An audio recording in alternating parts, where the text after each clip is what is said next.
Welcome to Mentor Time today. I want to talk about something that comes up quite often. And those of you who may be on the call today live or watching in replay, you may be beyond this, but I'm hoping you can also help contribute to those that Ron and I especially work with, who are more junior in their careers. So when we think about emerging professionals, we think about getting out of undergrad or graduate school in a couple years and all the things that become titled with something something assistant, occasionally something something associate. Go ahead and go on mute and off video if you'd like. Today, the takeaway is not surprising. All of you have heard this from me and Ron before, but you have to put yourself first in showing your expertise. What does that mean? We'll get there by doing this. First, we're going to talk about, I'm just an assistant. I can't tell you how many times I hear this. Then we're going to go on to, well, what work are you really doing in your work? And we always end with, what should you do? I want to start with a Slido poll and have you all, this is a longer poll than I usually write, but here's 5, you don't have to read all the 5 tasks, but these are things that came off of somewhat, I adapted the wording so they don't reveal who they are, but these are people that I've worked with in the last 2 years, Ron and I both. And these are the kinds of things that they were talking about in their roles. So when you think of these, and this is an open writing poll, it's not a poll. This is, you can write anything you want and it'll be anonymous. I always take the names off of that in the Slido polls. So I'm just curious, what kinds of roles? Choose whichever one you want. And you don't have to say I'm doing the 5th bullet, but just this would be an XXX assistant role. It probably will have the word assistant in it, but it may not. So I'm curious what you think. Okay, administrative assistant, admin assistant, events assistant, sure. Anyone else want to take there we go. Secretary, office assistant, data entry clerk, great. Yes, exactly. Great. I'll give it 2 more seconds, see if anything else is coming. Yes, it is. I love being able to see that you all are typing. And a clerk, yep, a clerk, you would think of this.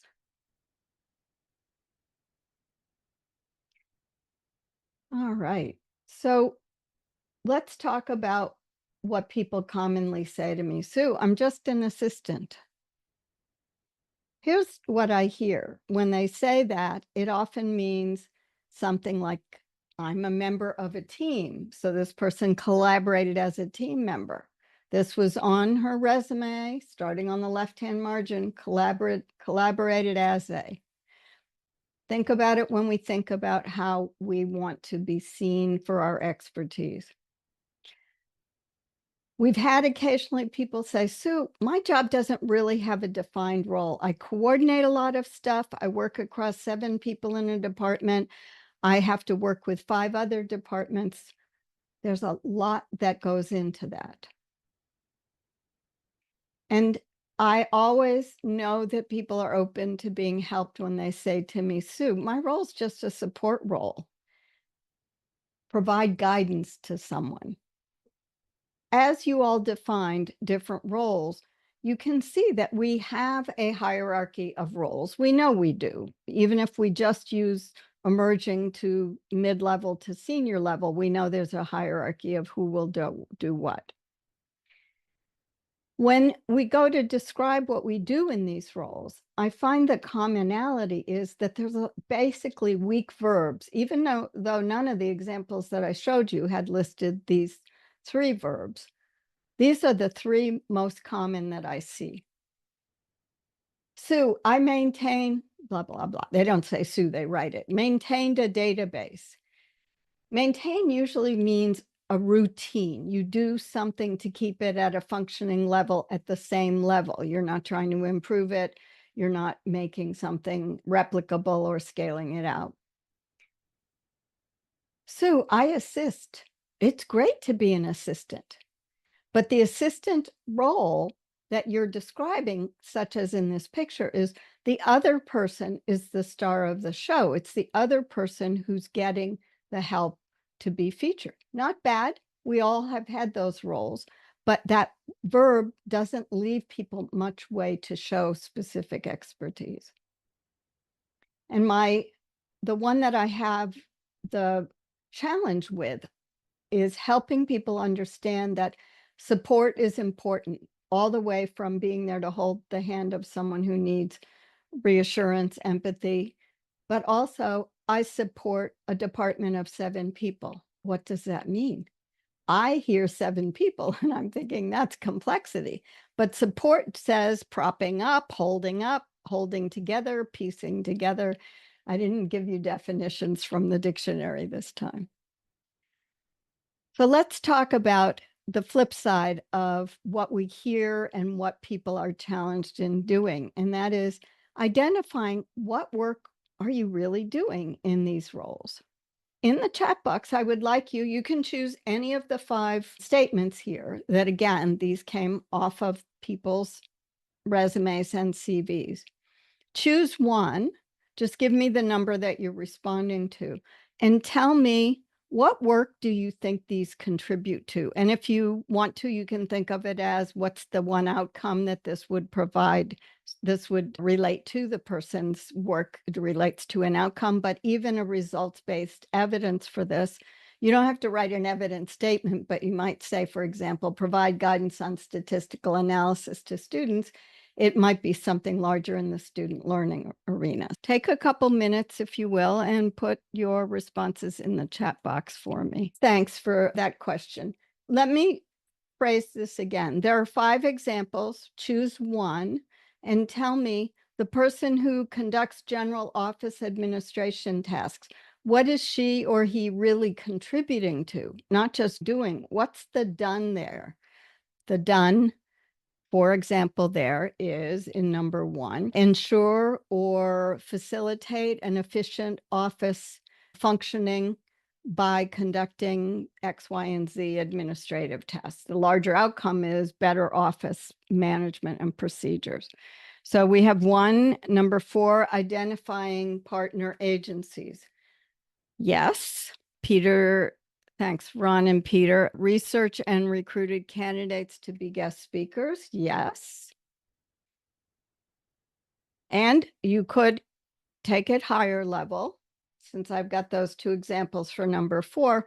The higher level there, I'm reading, searching, and I am thinking a project needs partners. It could even be for business, expanding business. So you could say identify business expansion opportunities by providing the project team with X and Y information. But everybody's who's contributed, you're on the right track. So thank you. This wasn't meant to be an easy or fun activity. It's putting you to work. But to try to show that things like these general statements, as we all know, don't get us very far. And I just realized I meant to go back and make this all black text.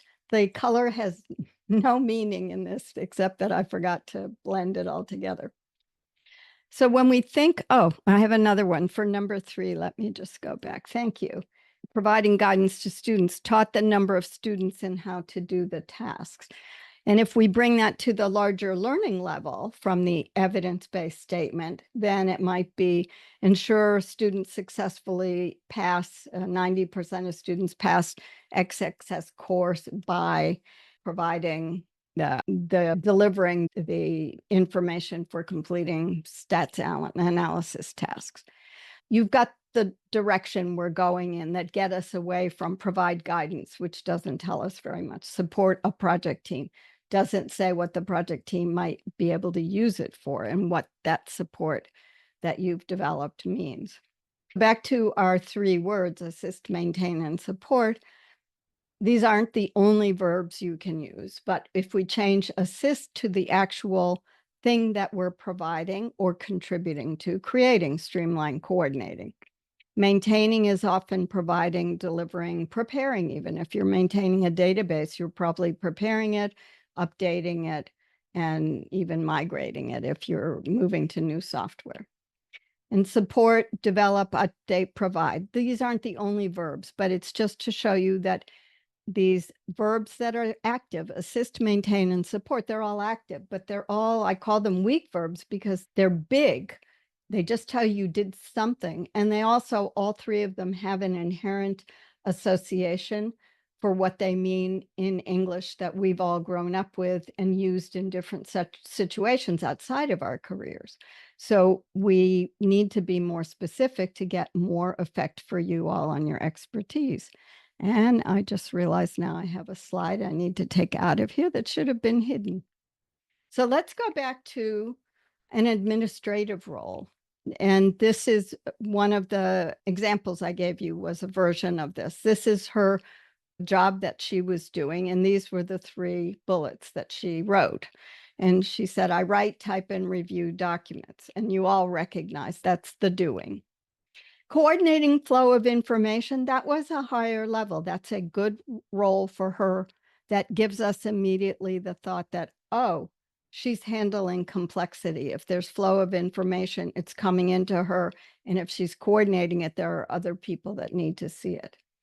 And then she talked about how she also works on a purchasing data, probably database that goes into some kind of software. So now you can see on the right, the things that we've now done is moved it to, and this is not a surprise, giving more context, ensuring that her efficient 7-person department functions through providing administrative, blah, blah, blah. And now we get to the higher level of not just getting information in and answering it and sending it to other officials or the inquiries coming from customers, but also the coordinating the information flow. Is her role contributes to a communications hub that helps in facilitating what each of these officials need to do and answer, because if they had to get it directly, they would be overburdened. And her inventory work is actually providing a department manager or some other person with the purchasing needs. Where are the low stock needs? How and in what way has she set up low stock alerts so that they're not out of things? Let's look at another example. A new business research assistant might be the one, number 4, I remember, supporting a project team by searching for and contacting possible partners. So I wrote what I said, paraphrased to you when we were doing the exercise. You can increase a project team's efficiency in developing proposals by, in this case, I made up a geographical database for finding all these potential partners that had been contacted. My message to all of you is there is no job that is so junior that all you do is something that you can't take credit for in a way that shows your expertise. So now what should you do? And these actions are easy, but challenging for you all to implement, because I've said to you frequently, we aren't taught these things in school. It's hard to take credit for things. It's hard for us to identify in our day-to-day activities that we really are supplying value, and that comes out of applying the expertise that we've brought. As you prepare for reframing your language, inventory your expertise. And I know that you all are aware that I ask you to update your CV twice a year, your long CV, so that you remind yourself in 6 months how many things you've done. Have you written things? Have you made presentations? Are you working on a new project strategy? I know one of the people that's on with us today, we were talking about, she's been at her job almost a year and a half and has moved from arriving at the job in a planning stage, and now they're doing the rollout and scale up. There's a lot for her to write about what you now can inventory as your expertise. And this one is harder. I know this from working with everybody in the course and many mentees over the years. It's very difficult for you to feel comfortable owning your expertise. It still feels like bragging. It still feels like you don't deserve it. We can occasionally, I don't love this term, but it feels like imposter syndrome to some of you. You feel like you're maybe doing dress up in your mom's clothes. If you were young like I was, we had a dress up box. You've your constant challenge as a professional development exercise is to own the expertise that you've gained and that you've solidified, and identifying yourself as not just a team member, but the value that you bring to the team because you are a member. And then I wouldn't be Sue if I didn't say, and please remember to write this stuff down on your career documents, put it in your LinkedIn profile, and begin to start talking about it, using it, and showing it. So now let's go back to the takeaway. Takeaway, putting you first by showing your expertise. And what I want to leave you with is the action takeaway. Make and use your outcome-based results. The more that when you write them, you begin to use them, even in conversation with people, not a bragging way, but, oh, I just updated my CV. And as I thought about what we've been doing together, I realized that I could write X and Y. And if it's too intimidating to do it with people you work with, you know that Ron and I, in office hours or any other time, are glad to get an email or talk to you synchronously so that you can practice using it, because that's where you'll feel comfortable. This was meant to be a short topic for today because it is Labor Day. I didn't want you to do any more labor than you had to. But Ron, I would love to hear your thoughts on this and your recommendations too for things that I may have left off before I ask others what I've left off. Yeah. Actually, you kept saying the word for me that matters the most, and it's the word by. I'm an assistant. And how do you know what does that mean? What does that mean? And so I do this by, and then there's a list of things that are done, actions that are done that do it. And so that's it's a magic word, really. And I think it's an important thing to remember. It's just to help teasing out what the actual operations or tasks or accomplishments are. And so I think that's one. And for example, assist by da da da da da da, or support by, etc. And so it's the stuff that after the by that becomes, I think, the valuable content for explaining your expertise. And while you were talking at the latter part where you're trying to illustrate yourself, and I think it's interesting because in some ways society has taught us to be humble. And society wants us to be humble, and society wants us to put others first, and society wants us to remember that there's no I in T in team, and just those kinds of things. Yeah. They interfere with this task because this task is actually putting yourself forward because you do have expertise. There is value in hiring you. A person, when they're considering themselves, there's value in hiring you. And there's nobody, like you said, this is the most junior tasks. The gopher. That's one of the most junior tasks is, oh, I was a gopher at the office. Okay, that's pretty junior. So what did you do? And the next thing you find out is that not only did the stuff, but all of a sudden someone said, hey, I'm having trouble with this. Would you help me? And they go help with a computer problem or whatever. And so there's lots of little things that end up happening in those kinds of tasks. And so those are the things that should be teased out and be represented as the real value of the work. So anyway, those are some thoughts. Great. Thank you. Thank you. All right. Anybody want to unmute? Please tell me things I've missed, even in what should you do? Are there things that you as a professional think, oh, Sue, it'd be really helpful if we did X and Y? But also Ron's comments, I think, are really important. You have the information in what you described. It's just those weak verbs and also the expression of the way we grew up talking about the doing, not the done. Anybody?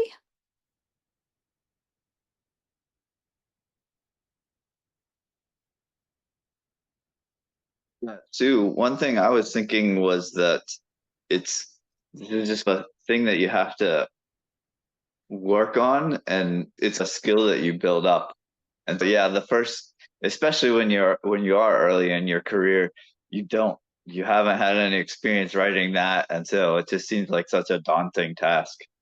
But after you do it a few times, and the more you do it, then you work out kind of some of those kinks and think about a little bit better about how you can write things better and have a stronger voice in how you write them. So I I really like that you and Ron do push us to work on that very frequently, to rewrite things and not leave it for 3 years without looking at our resume, but to go back and keep working.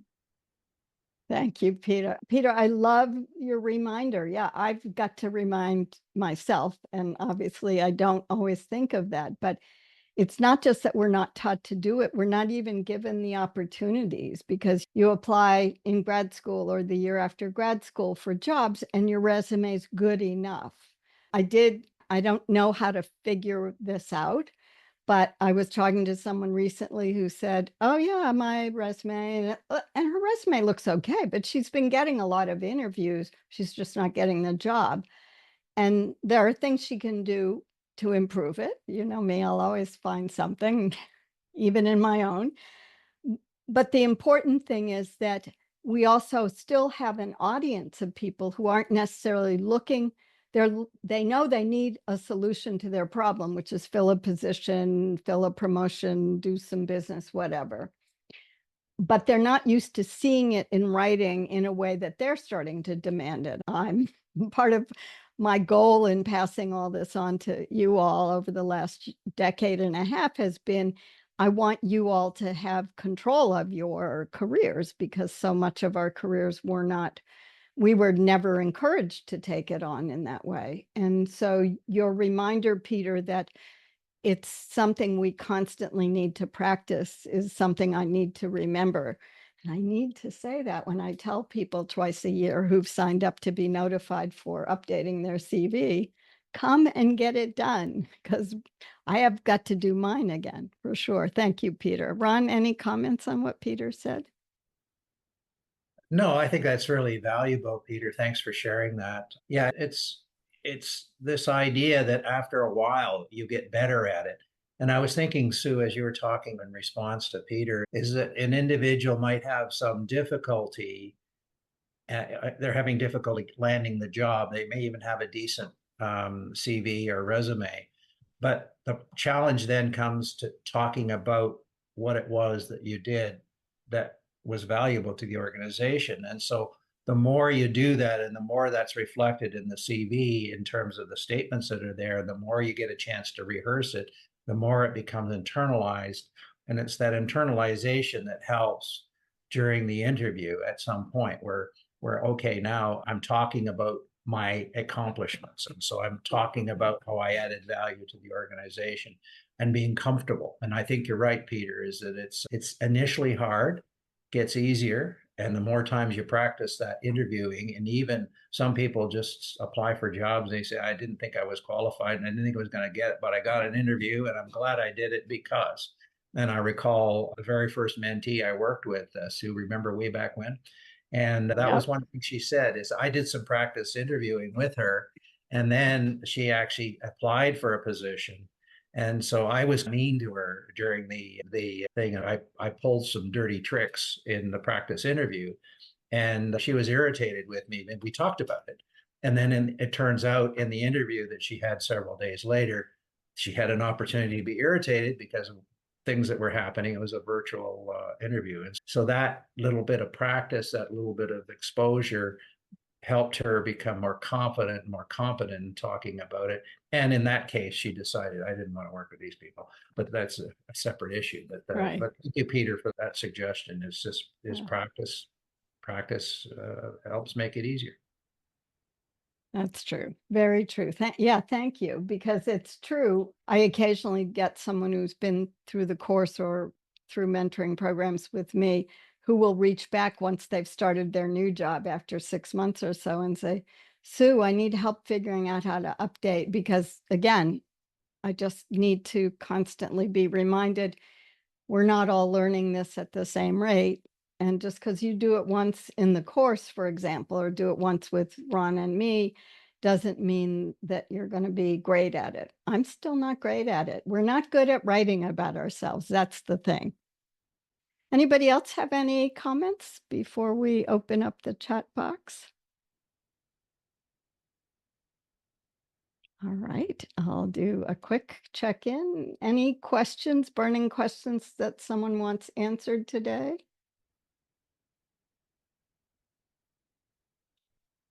I will wish you all a happy Labor Day, whatever that means for you. It's always significant for those of us in the Northern Hemisphere that it signals the fall. I noticed some leaves falling off the trees today as I was in a swimming pool taking my last swim for the open pools. Thank you all for attending. Ron, if you'll close the meeting now. Yeah, thanks very much, everyone. And yeah, this was a short topic, and thank you, Sue, for that. It's a useful topic, and thank everyone for joining us. We'll be having another mentor time later this month, and I don't have the date in front of me, but It's late in the month because I'm yeah, I think traveling. it is. Yeah. And we'll get together again, and look forward to seeing what everyone. And Hi, anyway, Liz.